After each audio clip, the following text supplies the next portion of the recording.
Boa tarde, meu nome é Marcos, eu estou no primeiro ano do mestrado aqui no PPG Filo. Minha dissertação pretende ser sobre a filosofia da história de Oswald de Andrade. O assunto da apresentação de hoje vai tangenciar um pouco isso. Vou tratar de luta de classes, emancipação e Oswald de Andrade. Mas talvez por curiosidade minha sobre o assunto e tudo mais, eu queria começar falando um pouco sobre como eu pretendo fazer essa apresentação ou como eu utilizei para me guiar nessa apresentação. Eu vou partir de duas perguntas.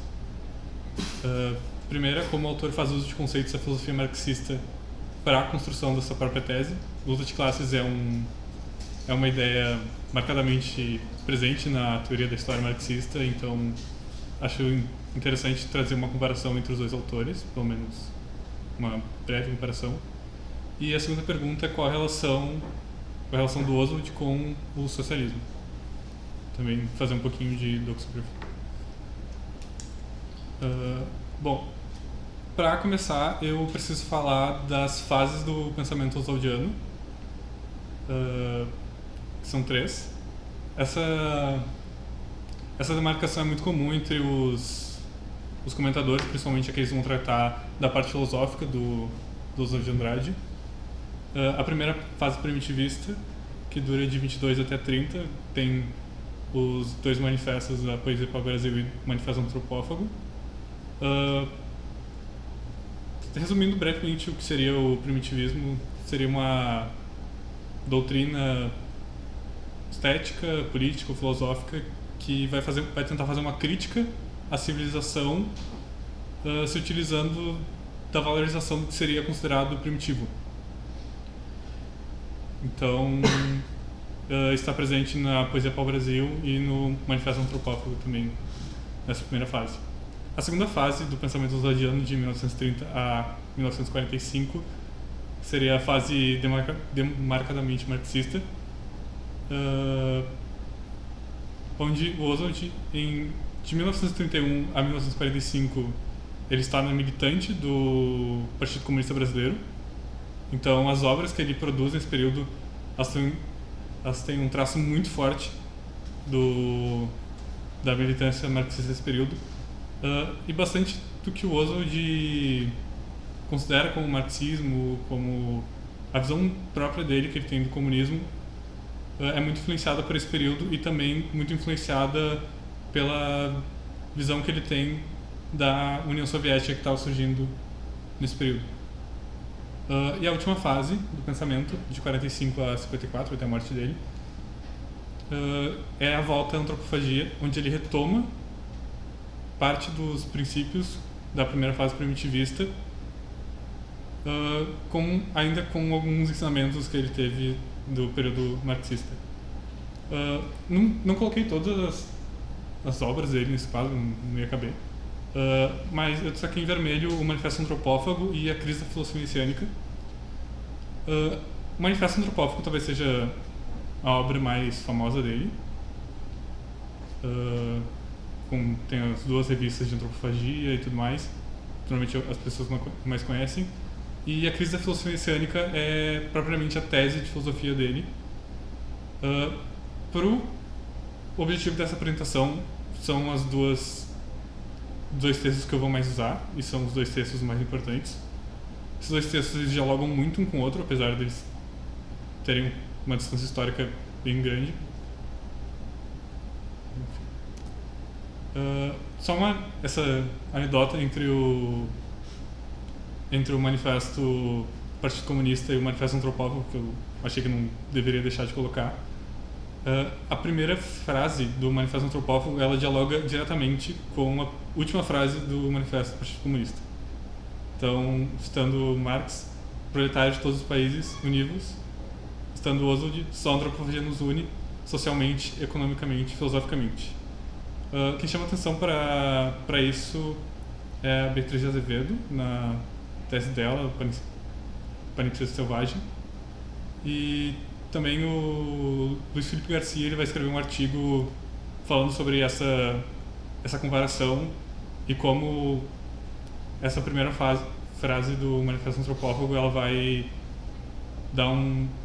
ela vai pretender produzir uma tese diferente além da tese marxista. Bom, para falar do Oswald, eu não posso deixar de falar dessa divisão entre matriarcado e patriarcado. É uma divisão essencial para falar e tratar desse autor. O Oswald ele vai dividir a história entre matriarcado e patriarcado. Eu sei que está colocado de uma forma muito dicotômica, mas é dessa forma que o Oswald coloca. Para ele existe uma tensão entre esses dois estados culturais opostos, e onde existiu um período do ser humano natural, um período matriarcal, e agora a gente vive um período do ser humano civilizado durante o patriarcado. Então tem algumas características marcantes: sociedade sem classes, a sociedade de classes, a propriedade como do solo contra a propriedade privada, a ausência de Estado contra o Estado, o direito natural contra o direito positivo, a produção voltada ao próprio consumo contra a superprodução, enfim, são demarcações claras que ele coloca ao longo do texto dele, estão presentes na tese dele. E voltando à questão do primitivismo, o matriarcado é o que o Oswald considera como natural, como a sociedade do ser humano natural, o modo de viver do ser humano natural. Então, o apelo primitivista do Oswald é justamente o matriarcado, a valorização do que seria natural ao ser humano. Bom, partindo agora com as comparações do Oswald com o pensamento marxista, a questão do matriarcado, o Oswald ele pega muito do Bachofen, sei que não é assim que pronuncia, mas enfim, e do Engels, e é muito comum o Oswald se utilizar de parte das teses de outros autores para construir sua própria tese. Então, basicamente, a ruptura que ele vai falar de a ruptura histórica com o mundo matriarcal é muito semelhante com o processo que o Engels descreve na Origem da Família, da Propriedade Privada e do Estado. Nesses dois casos, a sociedade patriarcal ela seria o lugar onde acontece a luta de classes. O processo histórico do patriarcado é o processo histórico da luta de classes. Então, eu cito Oswald: a ruptura histórica com o mundo matriarcal produziu-se quando o homem deixou de devorar o homem para fazer seu escravo. Criou-se a técnica e a hierarquia social, e a história do homem passou a ser, como disse Marx, a história da luta de classes. E o Engels: dado que a base da civilização é a expoliação de uma classe por outra, todo seu desenvolvimento transcorre em permanente contradição. Então, está falando novamente a questão da luta de classes, do antagonismo de classes, essas contradições presentes no patriarcado. Também é interessante notar que o patriarcado ele também é o período onde se dá origem à técnica e à hierarquia social, e o avanço técnico é algo propriamente do patriarcado, está relacionado com a sua reprodução e com essa lógica de servidão. No matriarcado não necessariamente existe um avanço técnico. O Oswald ele vai considerar o matriarcado como um período quase sem avanços em quesito técnico, e por outro lado o patriarcado, apesar de ter a questão da luta de classes, da lógica de escravidão e tudo mais, propõe esse avanço técnico. Falando dele, tanto em Marx quanto em Oswald, o avanço técnico ele é relevante, a dominação da natureza ela é importante em certos aspectos. O Oswald ele tem essa questão dele, ele é um modernista, então ele vai se encantar com o avanço da tecnologia, ele vai achar que o avanço técnico é uma coisa boa, e que aqui pro caso do Oswald, pro caso da filosofia da história dele, o avanço técnico ele é muito importante para condicionar o que ele chama de volta ao matriarcado, a volta essa idade de ouro que ele disse. Então eu cito Oswald: no mundo supertecnizado que se anuncia quando caírem as barreiras sinais do patriarcado, o homem poderá cevar a sua preguiça inata, mãe da fantasia, da invenção e do amor. Então, para ele, um mundo supertecnizado ele poderia proporcionar, por exemplo, um regime que não seja o regime de servidão que normalmente acontece dentro do patriarcado. O Marx ele também tem uma relação ambígua com a questão da dominação da natureza e com um avanço técnico. Cito o Marx aqui. Mas quanto mais praticamente a ciência natural, através da indústria, se introduziu na vida humana, transformou-a e preparou uma emancipação humana, tanto mais teve que completar diretamente a desumanização. Bom, eu não sou exatamente marxista, então eu não entendo muito profundamente a tese do Marx, mas o que eu entendo que ele está querendo dizer nesse trecho é que, de certa forma, o avanço técnico ele também prepara uma emancipação humana, mas esse avanço técnico, essa dominação da natureza, ela precisa ser direcionada. Caso contrário, ela só intensifica o processo de desumanização e de servidão. Bom, e qual seria a proposta emancipatória do Oswald? Como eu já adiantei antes, seria esse momento de volta ao matriarcado. Então, o Oswald vai colocar de forma bem esquematizada, assim, o primeiro termo seria o humano natural, aquele do matriarcado. O segundo termo, o humano civilizado, do patriarcado. E o terceiro termo, a síntese entre essas duas coisas, o homem natural tecnizado. Então, seria a proposta de a gente voltar ao esquema lógico, a cosmovisão, a cultura do sujeito natural, só que sem abdicar dos avanços técnicos e sociais e políticos que a gente teve ao longo do período patriarcal. Então, citou mais ainda, que o novo matriarcado se anuncia com suas formas de expressão e realidade social, que são o fim do direito materno, a propriedade comum do solo e o Estado sem classes, ou a ausência de Estado. Só a restauração tecnizada de uma cultura antropofágica resolveria os problemas atuais do homem e da filosofia. Sobre a questão do socialismo, mais sobre um ponto de vista assim, marxista, o Benedito Nunes ele vai assinalar a relação que o Oswald tem com o chamado socialismo utópico. Cito aqui o Benedito Nunes. É que o poeta, mesmo como marxista, nunca deixou de ser utopista e jamais fez, na verdade, a distinção sabidamente estratégica entre socialismo utópico e socialismo científico. Manteve ele no marxismo a dimensão ética das doutrinas do chamado socialismo utópico, Proudhon sobretudo, e o antistatismo anarquista de Kropotkin. O Oswald ele não acredita, por exemplo, que a transição do patriarcado para o matriarcado, para essa síntese, ela vai se dar através de uma revolução proletária, por exemplo. Ele não necessariamente defende um modelo de transição revolucionário. Para ele, a transição do patriarcado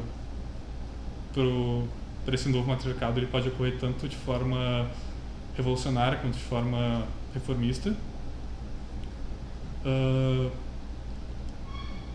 Ao mesmo tempo que ele não necessariamente acredita que o proletário é a classe destinada a realizar essa revolução. Então, aí já tem uma quebra muito grande e gritante com o pensamento marxista. Bom, e por último, sei que eu falei rápido.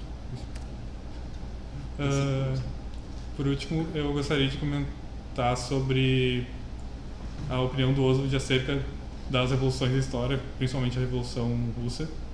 Para o Oswald, todas as revoluções da história que levaram a algum avanço social não são necessariamente revoluções, são revoluções apenas parcialmente, porque elas não derrubaram o patriarcado de uma vez por todas, elas só trouxeram, apesar de elas trazerem avanços sociais, avanços políticos, elas não derrubaram o patriarcado e não trouxeram de novo o matriarcado, então não tem uma mudança sensível, como eu vou ler agora na citação.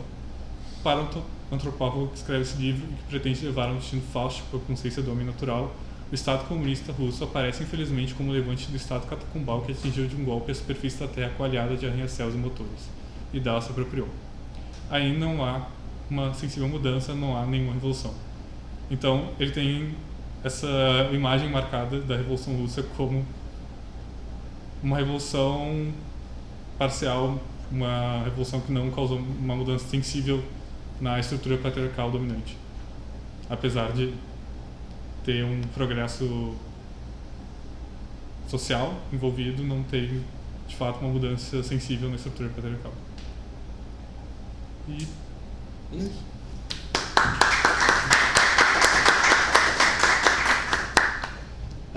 Então a gente tem tempo para perguntas. Alguém tem uma pergunta?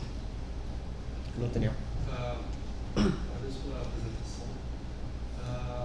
Fiquei interessado se você explora melhor essa ideia de matriarcado. Tu falou ali a questão de liberdade sexual, etc. Eu queria saber como é que fica a questão dos gêneros e os papéis de gênero na sociedade como essa. Tá. Se ele desenvolve isso. Tá. Ele tem um texto específico sobre isso, fala sobre papel de gênero e matriarcado. Matriarcado não é necessariamente um governo dominado por mulheres, deixar isso claro. Matriarcado, o primeiro autor que vai estudar o matriarcado é o Bachofen, e o Oswald vai se inspirar muito no Bachofen e no Engels para desenvolver isso.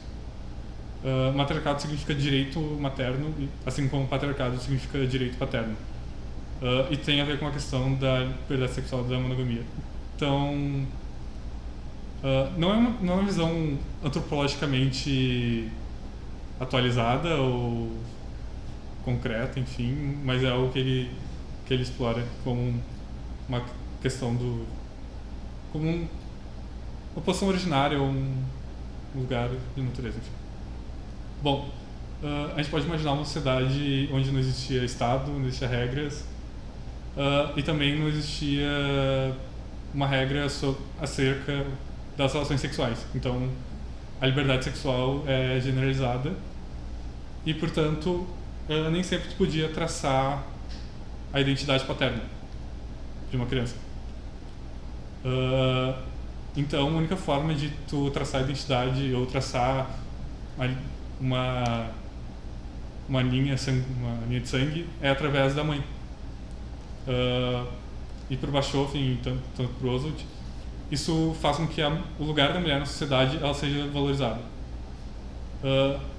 Para o Oswald, não necessariamente isso ocasiona em divisão de trabalho ou algo do tipo.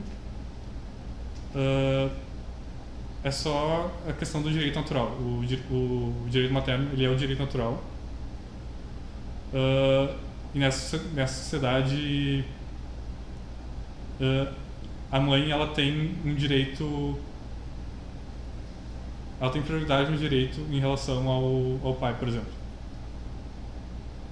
Eu não sei se eu respondi a tua pergunta. Enfim. É que o Oswald ele costuma ser econômico demais nas palavras. Então, às vezes é até um pouco difícil de desenvolver assim. Tem mais alguma questão? Primeiramente, dizer que muito boa a apresentação. Acho que o Oswald é um grande autor a ser estudado. Eu queria que tu comentasse, assim, que está pegando uma influência muito forte a partir dos anos 60, a partir do movimento tropicalista, que deve muito, tanto de Oswald como todo o movimento antropofágico. E pensando um pouco no sentido da emancipação, ainda mais no sentido um pouco mais dessa liberdade sexual, influenciado muito pelas coisas que tanto o Marcuse vai falar sobre a questão de como a repressão causa um efeito na população.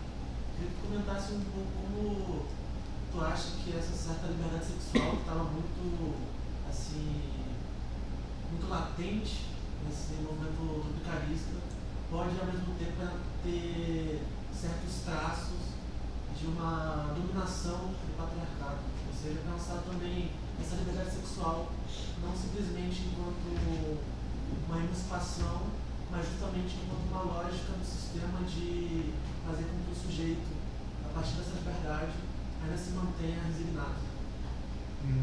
Bom, eu não entendo muito de Marcuse nem do movimento tropicalista, mas eu vou tentar responder a partir do Oswald.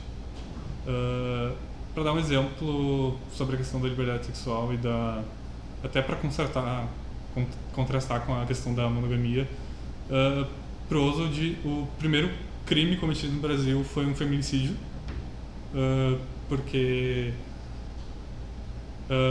tinha um líder indígena e ele foi catequizado e os padres ensinaram para ele que a monogamia era o certo e que ele estaria no direito de reclamar ou de, enfim, exercer o direito dele caso ele fosse traído, por exemplo. E ele fala que, bom, a mulher dele exerceu a liberdade sexual dela, ainda com as questões e com a cosmovisão do regime antigo. E esse líder indígena foi lá e matou a mulher dele por causa disso. Então, eu acho que... E depois disso, enfim, esse líder indígena ele foi perseguido, ele foi preso e tudo mais. Mas eu acho que a questão da liberdade sexual, ela ser ainda... Apesar de remeter ao matriarcado, ela ser ainda uma questão que possa talvez reforçar o patriarcado, eu acho que tem a ver também com a questão que o Oswald de orientar das revoluções parciais. Talvez exista um avanço social, um avanço político, mas na verdade ele não é um avanço real, ele só é um avanço parcial, ele só é uma nova forma do patriarcado. Eu não cheguei a desenvolver aqui nessa apresentação, mas pro Oswald, o patriarcado é basicamente toda a história da humanidade que a gente tem registro. Assim, tipo, de Exíodo até os dias de hoje, tudo é patriarcado. A gente não tem registros tão concretos do que seria um regime matriarcal. Até é problemático a questão antropológica do Bachofen, do Engels e do Oswald, enfim. Mas nada impede que, tipo, por exemplo, a monogamia seja dissolvida parcialmente e a liberdade sexual ela se desenvolva no patriarcado de alguma outra forma. Até porque o Oswald ele vai considerar que o sujeito natural, ele querendo ou não, ele está presente, ele sempre vai estar presente. Sempre vai... Todos nós somos seres humanos naturais, em certo sentido. A gente só está vestido, a gente só está, vamos dizer assim, embaixo de várias camadas de civilização. Então, de alguma forma, o nosso instinto antropofágico, nosso instinto natural primitivo, ele vai estar substituído de alguma forma ou vai entrar em tensão com as forças do patriarcado de alguma forma. Não sei se eu respondi. E se alguém tem mais alguma pergunta? Tem mais tempinho, senão... Tá, então é isso. Muito obrigado, Marcos, pela apresentação. Parabéns pela apresentação. Alguém da organização quer dizer alguma coisa em encerramento?